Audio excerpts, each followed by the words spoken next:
नमस्कार, मी रुशाली यादव सारंग। बुलेटिनच्या सुरुवातीला यवतमाळमधून महत्त्वाची बातमी। यवतमाळमध्ये स्मार्ट मीटर सुरू होण्याआधीच घरी वीज बिल आल्याचा दावा केला जातोय। आर्णी तालुक्यामधल्या बोरगावात स्मार्ट मीटरबाबत धक्कादायक प्रकार समोर आलाय।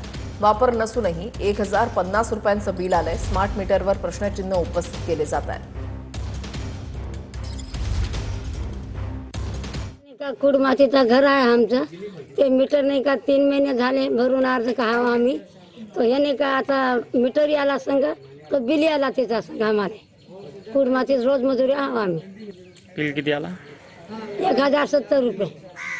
मीटर चालू झाला नाही, चालू नाही झाला, व्हायचंच आहे। विवेक गावंडे आमचे प्रतिनिधी आमच्या सोबत आहेत। अधिक माहिती त्यांच्याकडून जाणून घेणार आहोत। विवेक, नेमका हा काय प्रकार आहे? मीटर सुरू झालेला नाहीये, त्याआधीच 1050 रुपयांचं बिल आल्याचा दावा या ठिकाणी केला जातोय।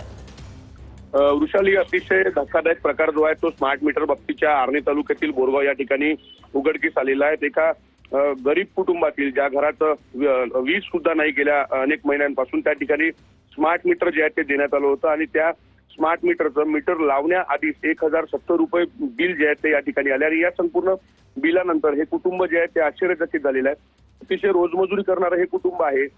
या संपूर्ण कुटुंबाला आता 1000 रुपये बिल कुठून भरावं असा प्रश्न जो आहे तो आलाय आणि त्यांनी या संपूर्ण प्रकाराबद्दल संतप्त सवाल देखील या कुटुंबाने उपस्थित केलेला आहे की मीटर लावलं नसल्या कारणाने, मीटरच लावलं नाही तर हे बिल आलं कुठून, अशा पद्धतीची येत आहे। एकंदरीत हा संपूर्ण महावितरणचा घोळ जो आहे तो या निमित्तानं स्मार्ट मीटरचा जो आहे तो पुढे आलेला आहे। वृषाली, धन्यवाद विवेक दिलेल्या माहितीसाठी।